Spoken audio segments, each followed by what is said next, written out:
All right, and welcome back to the morning show here on WHIG TV. Got a special guest in here right here before the holidays, Kathy Akers. Good morning to you. Good morning, Clint. So it's almost Christmas. Yeah. You ready? Yeah. Yes, I am.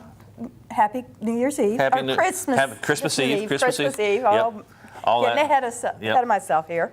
Yeah. So, all right. So we talked earlier last week. We talked a little bit about things you can do as the season's around and you have maybe a little extra time on your hands, and right. you're looking towards selling your house maybe this spring. Right. Things you can do now while you have maybe some vacation time and stuff like that you can do to help your house out, so that you're doing these things a little bit at a time, not rushing to do it all at once come spring. That's right. Today we're going to talk about things that you can do on the outside. Okay. Now, granted, I know that this is probably not the right time of the year. Weather's to be a little tough sometimes. A little tough, but these are some things to think about, and to also think about: is it something you want to take on, or do you get some help? Do you get some help? Yeah. So as I've always talked about, is the planting flowers, giving that pop of color as they come up to the front door, right. That kind of thing. Color, texture, obviously get rid of the weeds. Yeah. But you know what? And there's all different kinds of stuff, the nut grass and all that stuff that grows in the winter. That's right. We tend to just ignore it and let it grow. But now, if you're looking again at preparing your house for the spring to sell, go ahead and start pulling that stuff up, because that's right. Now is when you want to put pictures of your house online, get people interested in, hey, this is where I live. I may be selling my house this spring. And if you've clean it up. and to that point, if you've got some very nice outside decorations.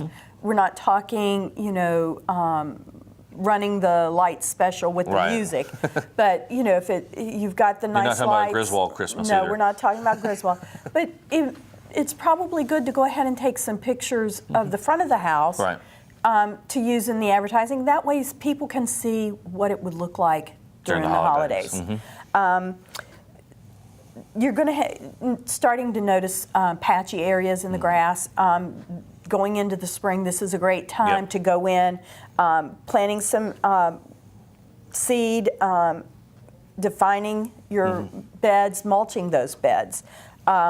Rake your leaves, discard the sticks, branches, debris. I don't know if the city's still doing their you can call them for some of them. It depends on your community. So right. Like in Nashville and Tarboro, you can leave the stuff on the street, but you got to call the town, and then they'll come pick it up. Right. So. The other piece, and we don't normally have it. Now the other day we did, but if you need to shovel the driveways and walkways, some areas have snow longer than we do. But that's one of those things that if we did have some snow, whether it's snow or you still got leaves and pine straw that haven't been cleaned up, or again, if you maybe have a gravel driveway, now might be a good time to get some extra gravel down there and clean that up, fill in those little potholes that the rain is kind of pockmarked out and stuff like that. That's right. You want to avoid any kind of things that are going to cause people to fall or get hurt as well. Put away the bicycles and the toys. Right. I know the kids may be home for the holidays. Start getting them into the habit of, instead of leaving it lay in the yard, go ahead and put it up. I mean, play with it, but put it up when you're done. Right. Repairing cracks and broken pavement. Now, that's one of those things that, we talk about in our home inspections. If it's something that it's just a small crack, sometimes the advisement is not to necessarily put that filler in, because that filler is going to make it look more obvious. Just and we're talking about on pathways and driveways and stuff like that. Concrete pavement, that kind of thing. Is but keep an eye on them when they start to shift, when they start to gap or crumble. That's when you really need to make sure you take steps to fix that. If you see metal or rust starting to show through, that's your rebar that's in there, you definitely need to do some patchwork, because the rusting will actually deteriorate from the inside. You won't notice it right away, and then one good day the whole pavement will just crack on you. That's right. And you've seen that. You get that little chiclet design that's all around your pavement. That's right. The other thing to look at is your steps. If it's brick, You know, are they coming? Is the brickwork coming off?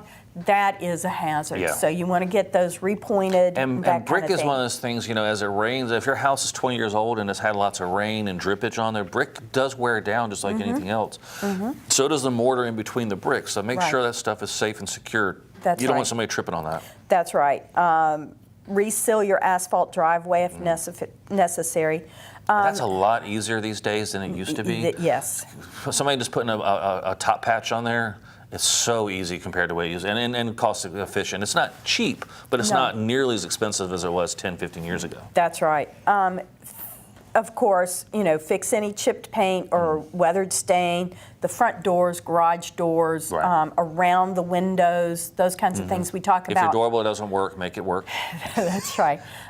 You know, that's more common than you think. Those things really burn is. out, and people just does. don't think about it because they don't need it. But when you're selling your house, doorbell needs to work. And if you don't know whether it works or not, check it out. Have the kids run out and ring the doorbell so you can make sure that it works. Let's talk about, again, you know, the doorknobs, the handles. We talked about the inside, but think about those on the exterior as well. It used to be the brass plates and the brass doorknobs and things like that, giving them a really good once-over, as well as exterior lighting fixtures. You know, a lot of them are changing them out from the old brass ones and that kind of thing. But if you do have the brass ones, now's a good time to go ahead and spruce it up. And if you don't have it already, again, some older houses may not have this stuff. And when I'm thinking of some older houses, and it depends on the subjectivity of this, but I think of the Woodfield area. You got houses that are built in the 70s. They may have spotlights, but they don't have safety spotlights like we think of today when you walk into your driveway. You got motion activated and that kind of stuff. If you could spend $40, $50 to get one of those motion activated systems hanging on the side there, so when you come up to your back door, the people who are buying your house want to feel like it's going to be safe for them to access it and live there. Right. How about pools, patios, wooden decks, fire pits? You know, think about those areas. Do you have them up to code as far as safety factors? Do you keep them neat and clean at the same time? Do you have furnishings out there? You know, maybe, you know, think about that as it gets a little warmer, you know, throwing some colorful pillows out on the patio furniture, you know, those kinds of things. Those are some nice things. Well, and fire pits also have a tendency to rust.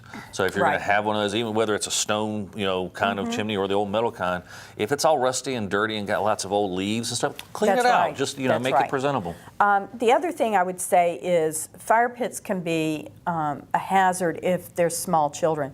So if you're thinking about putting a fire in the fire pit for when people come to see the house, don't do that. I know it's a nice touch, but you know, easily somebody could fall and get burnt. So let's leave that aside. Well, and here's another one for you. Just put the wood in there and make it look. Leave the wood in there like a fireplace, but don't light it. That's right. Also with a jacuzzi, if you have one, they're going to look at it, and if it's got algae in it, it's not going to sell. That's right. So clean up your jacuzzi, make sure it works. How many? And I've been in multiple houses.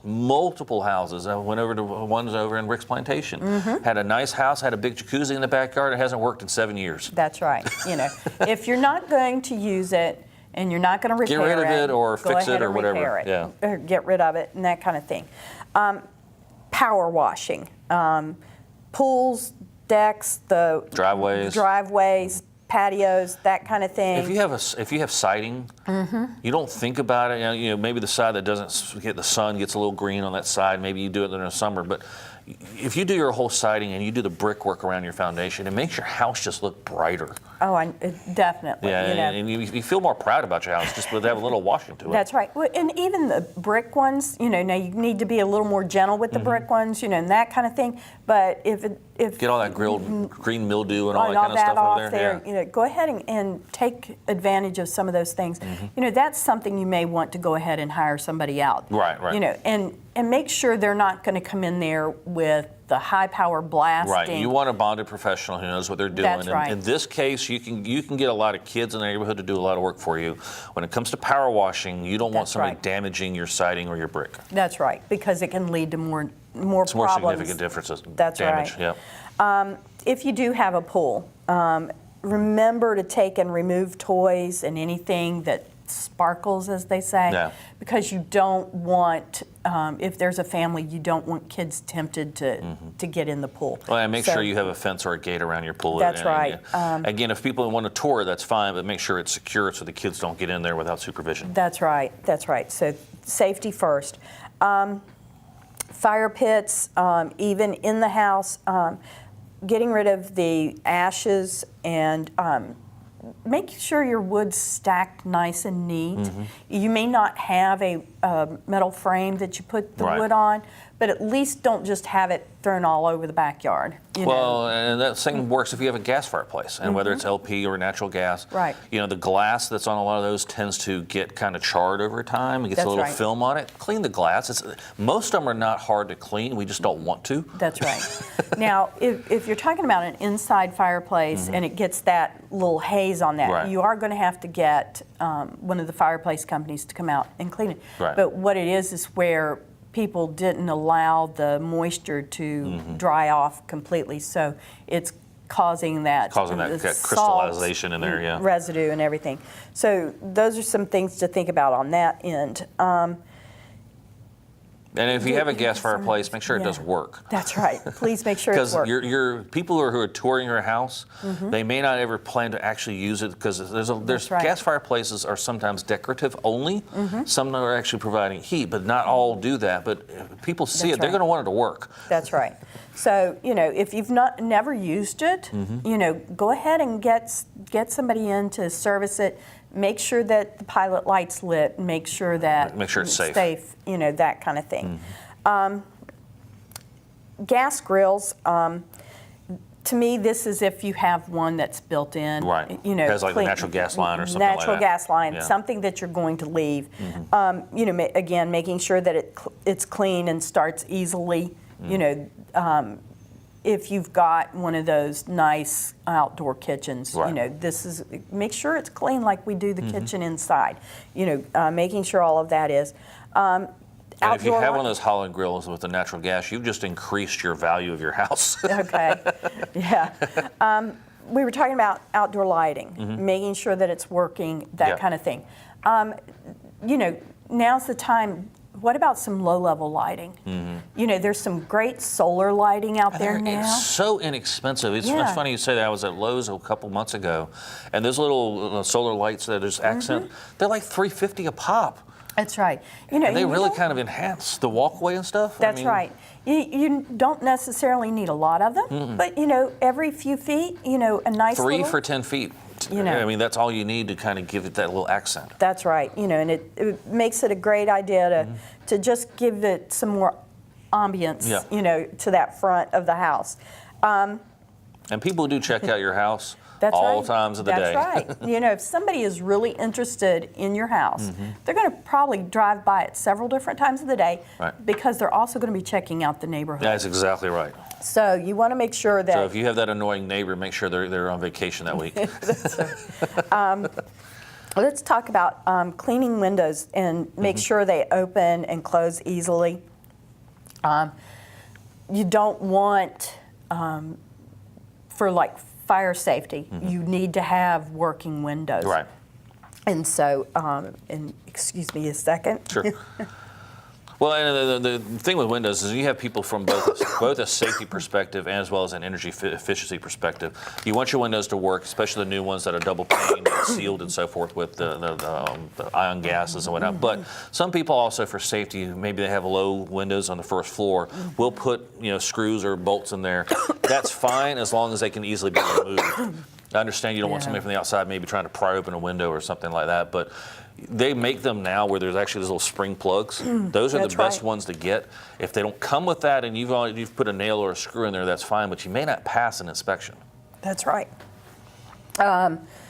Paint, faded, chipped window shutters. We talked about power washing the siding in the house. Well, shutters you can treat one of two ways. You can paint them, And if you have the old plastic, make sure you get an oil-based paint, because if you put latex on that plastic, it ain't going to work. I speak from experience, because it looks all patchy and chalky if you do it that way. Or just get some new ones. And this is a case where you may hire a handyman who actually knows what they're doing, because if you have siding, you don't want to be punching holes in that siding and putting the anchors in the wrong place. Sometimes that's a little tricky. That's right. Get it done right the first time. Window trim, and we talked about this, going through, making sure there's no openings around the windows that'll allow for water intrusion, that kind of thing. The other piece is if you're looking to make an investment in the house, you know, maybe you're not planning on moving this next year, but maybe a year or so from now, you've got the older windows. You know, now might be a good time to start thinking about replacement windows. That adds a large value to the house. Well, you get two things for that. One, you'll actually save on your utility bill. Two, you get to live in the house for a year or so before you sell it, so you get the benefit of replacing them. That's right. Because that's one of the most frustrating things in the world is I'm going to put on a $10,000 roof and move next month. That's right. You kind of like, that's not benefiting me at all. It's not. And people are like, you know, when they talk about, you know, we've put a new roof on there. That's great, it's an added value, but you're not going to get the cost of your roof back. No, you won't get all that back. There's going to be very few things that you're going to get the cost back You won't get the full value. You'll get an enhanced value for your house overall, but if you put $10,000 into the roof, it's like 4 tires on the car. It's expected to be there. That's right. You know, there are certain things that, you know, they're looking for when they're buying your house. And you want to make sure that those things are functioning and working. So Kathy, this has been a lot of things in this list. Maybe our viewers didn't have a chance to write down every one of these and take notes on this. If somebody wanted to get this list or get more information, maybe talk to you about maybe you're not looking to sell your house today. Maybe you're you're looking to downsize the next year or two or something like that. How can they get this information? One, if you want to download the PDF, you can go to KathyAkersHomes.com and go to the Resource Center. And you can click on the home sale preparation checklist, and you can download that and print it off for yourself. And it also has little check marks, so you can go through and mark off as you do things, or highlight the ones that you want to do. Or if you want me to come in and sit down and talk with you about some of these things, which ones are more important than others, give me a call, 252-266-4038. All right, Kathy Akers with Fathom Realty. Appreciate you coming in and sharing all these great tips with us for our viewers and so forth. And maybe, again, if you're looking to buy or sell a house in the near future, give Kathy a call with Kathy Akers with Fathom Realty. Merry Christmas to you. Merry Christmas, Clint. All right, we'll be right back after these messages in just a moment.